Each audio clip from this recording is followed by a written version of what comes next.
মই অশোক বনচাল মোৰ দুইটা চকুতে কেটৰেক্ট পৰিছিল আৰু মোৰ লেফ্ট আইত চকুটো ইমানে বেয়া হৈ গৈছিল -9লৈকে পালে আমি এইকাৰণে অপেক্ষাত আহিলোঁ ইয়াত ডক্টৰ শিল্পা ঘোষক আমি লগ পালোঁ আৰু তেওঁ আমাক বাকীখিনি সব ইনভেষ্টিগেশ্যন কৰালে মোৰ আদাৰ ইনভেষ্টিগেশ্যনছবোৰ ৰক্তিম বৰা অপট্ৰমেষ্টিষ্ট তেওঁ চালে তেওঁ সব ধুনীয়াকৈ মোৰ সব ইনভেষ্টিগেশ্যন কৰিলে আমি সব ইনভেষ্টিগেশ্যন কৰালোঁ বাকীখিনি সব ভাল পালোঁ মেডামে ছেটিছফাইড হ'ল আৰু আমাৰ এইটো এটা কমপ্লিকেটেড অপাৰেশ্যন আছিলে এইটো তেওঁ ছাকচেছফুলি কৰিলে আৰু মোৰ ৰাইট আইটো তেওঁ আফটাৰ 1 উইক তেওঁ কৰি দিলে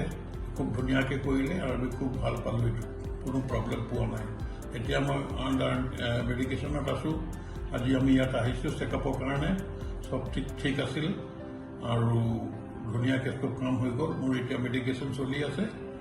আৰু যেতিয়া নেক্সট মেডিকেশ্যন খতম হ'ব আমি আহি আকৌ একবাৰ ডক্টৰ মেডামক দেখুৱাই যাম and I recommend everybody to come here and get treatment from Dr. Shilpa Ghosh